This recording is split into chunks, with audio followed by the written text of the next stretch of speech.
दोस्तों, आज हम the last man on earth season 3 और एपिसोड नंबर 17 और 18 को एक्सप्लेन करने वाले हैं। गेल टेंडी को बोलती है कि मैं बच्चे की डिलीवरी अकेले नहीं करवा सकती। मैंने थॉट से पूछा है और अगर तुम चाहो तो तुम भी मेरी मदद कर सकते हो। टेंडी यह सुनकर बहुत ही खुश होता है। तभी वहाँ पर एरिका आती है जिसकी डिलीवरी का वक्त आ गया था।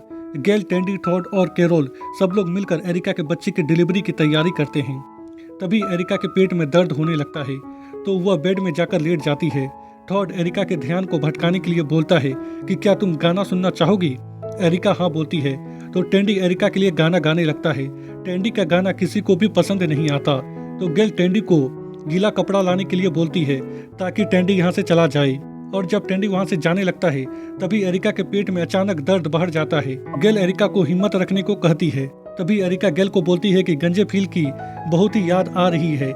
यह सुनकर टेंडी के दिमाग में एक आइडिया आता है और वह वहां से चला जाता है। मेलिसा चाहती थी कि जेस्पर, एरिका और बाकी लोगों से कुछ समय के लिए दूर रहे क्योंकि एरिका की डिलीवरी होने वाली थी।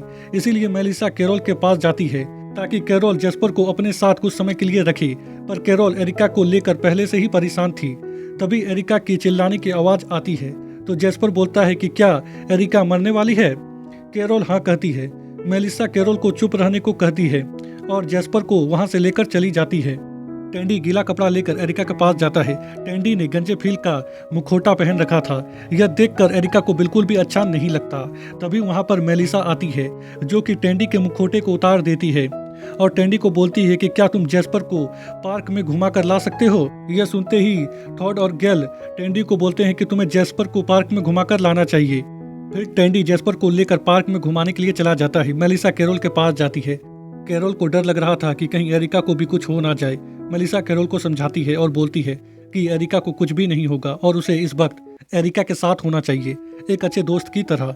मेलिसा की बात कैरोल को अच्छी लगती है, इसीलिए कैरोल मेलिसा के साथ एरिका के पास जाती है। उधर हम एरिका को देखते हैं जिसकी डिलीवरी का वक्त आ गया था। गेल उसकी डिलीवरी करवाने की कोशिश करती है। तभी एरिका बेहोश हो जाती है। किसी को कुछ भी समझ में नहीं आता। गेल बोर्ड में देखकर सबको बताती है कि ऑक्सीजन की कमी के कारण एरिका बेहोश हो गई है। थॉड एरिका को ऑक्सीजन पिल देता है जिसके कारण एरिका होश में आ जाती है। और जब गेल एरिका की डिलीवरी करवाने वाली होती है तभी उसे पता चलता है कि एरिका का बच्चा घूम गया है।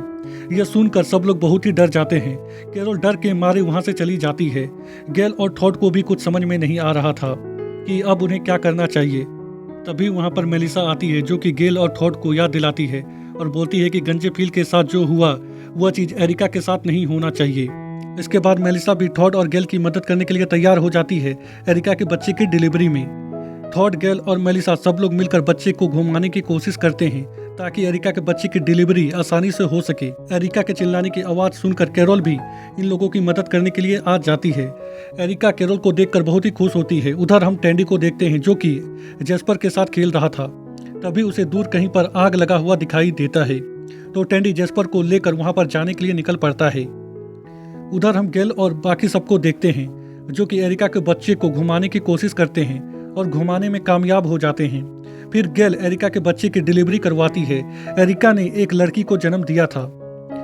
बच्चे को देखकर सब लोग बहुत ही खुश होते हैं।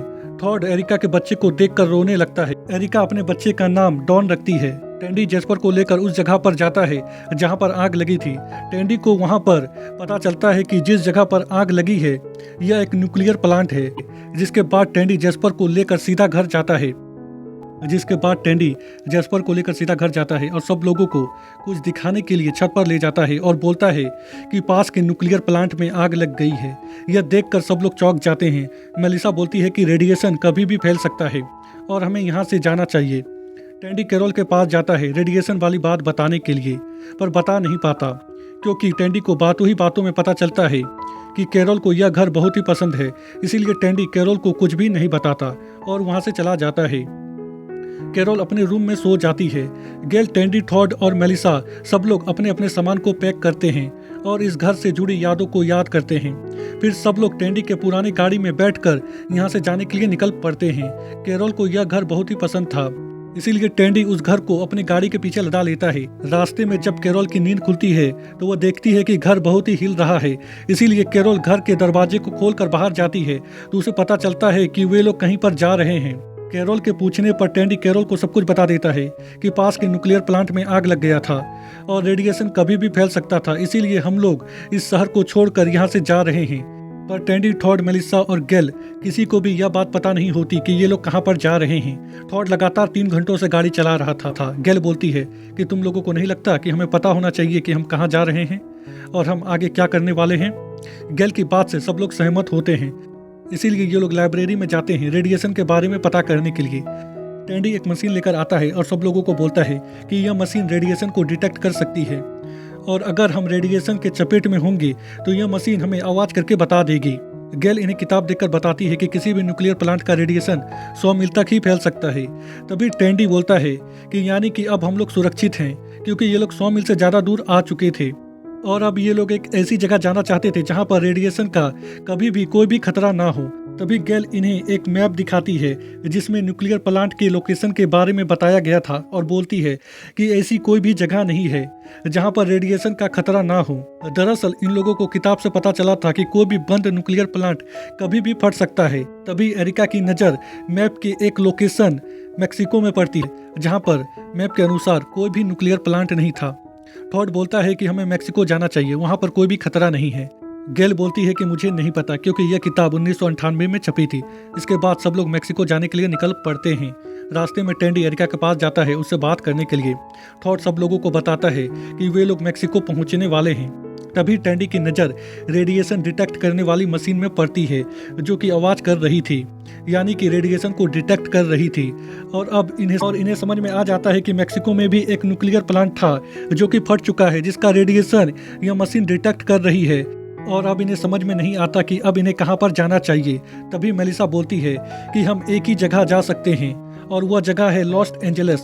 पर लॉस एंजल्स में पैट ब्राउन होता है जिसने इन लोगों को मारने की कोशिश की थी और कैरोल को लॉस एंजल्स में जाने से डर लग रहा था। गेल कैरोल को बोलती है कि तुम पैट ब्राउन की चिंता मत करो। इसके बाद सब लोग लॉस एंजल्स जाने के लिए निकल पड़ते हैं। रास्ते में टॉड फ्यूल स्टेशन में गाड़ी रोकता है गाड़ी में गैस भरने के लिए। तभी कैरोल गाड़ी से नीचे उतरकर एक दुकान में चली जाती है। टैंडी कैरोल के पास जाता है और उसे बोलता है कि मैं तुम्हें और हमारे होने वाले बच्चे को कभी भी कुछ भी होने नहीं दूंगा। ये सुनकर कैरोल को थोड़ा अच्छा महसूस होता है। फिर ये लोग लॉस एंजल्स की ओर जाने के लिए निकल पड़ते हैं। रास्ते में मोमबत्ती गिरने की वजह से कैरोल के सपनों के घर में आग लग जाता है। आग के कारण जो धुआं निकलता है, हम देख पाते हैं कि उस धुएं को देखकर एक गाड़ी इनके पीछे आने लगती है। और जब इन लोगों को पता चलता है कि कैरोल के सपने के घर में आग लग गई है, तब तक वह घर पूरी तरह से जल चुका होता है। यह देखकर सब लोगों को बहुत ही खराब लगता है और सबसे ज़्यादा कैरोल को खराब लगता है। गेल कैरोल को बोलती है कि हम तुम्हें एक ऐसे ही घर बनाने में मदद करेंगे। इसके बाद सब लोग शिप यानी कि जहाज ढूंढने लगते हैं ताकि ये लोग शिप में सवार होकर समुद्र के बीच में जा सके, ताकि समुद्र के बीच में होने के कारण इन्हें न्यूक्लियर प्लांट के रेडिएशन से कभी भी कोई भी खतरा नहीं होता और समुद्र में होने के कारण पैट ब्राउन से इनकी मुलाकात भी कभी भी नहीं होती।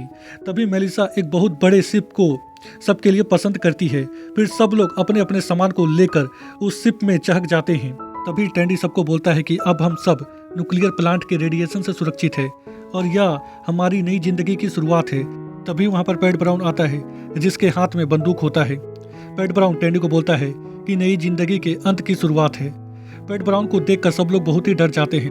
तभी वहाँ पर फेमिला आ जाती है जो कि पैट ब्राउन के ऊपर गोली चलाकर उसे मार देती है और सबको बोलती है कि उसका नाम फेमिला है। और इसी के साथ सीजन 3 और यह एपिसोड यहीं पर ख़त्म हो जाता है।